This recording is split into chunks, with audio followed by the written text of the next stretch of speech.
প্রযুক্তির অগ্রগতির সঙ্গে সঙ্গে মুঠোফোন শিশুদের দৈনন্দিন জীবনের একটি অংশ হয়ে উঠেছে। শিক্ষামূলক অ্যাপ, ভিডিও এবং ইন্টারনেটের মাধ্যমে শিখতে পারে তারা।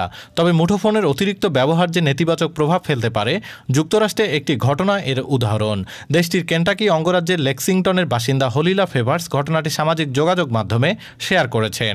তার ভাষায়, একদিন হঠাৎ দরজার সামনে 30 বাক্স ললিপপ দেখতে পেয়ে হতবাক হয়ে যাই। বুঝে উঠতে পারছিলাম না এত ললিপপ বাড়িতে কিভাবে এলো। কিন্তু তার দ্বিতীয় শ্রেণী পড়ুয়া ছেলে লিয়ামকে জিজ্ঞাসা করতেই বের হয়ে আসে আসল ঘটনা। সে জানায়, মায়ের মুঠোফোন নিয়ে খেলতে খেলতে 70,000 ললিপপ সে নিজেই অর্ডার করেছে, যার মোট দাম আসে প্রায় $4,200 বা 4,83,000 টাকা। এত ললিপপ নিয়ে কি করবেন তা নিয়ে দুশ্চিন্তায় পড়ে যান ওই নারী। পরে অ্যামাজন কর্তৃপক্ষের সঙ্গে যোগাযোগ করে নিজের অসহায়ত্ব প্রকাশ করলে নানান জটিলতা শেষে পুরো অর্থ ফেরত দিতে রাজি হয় তারা।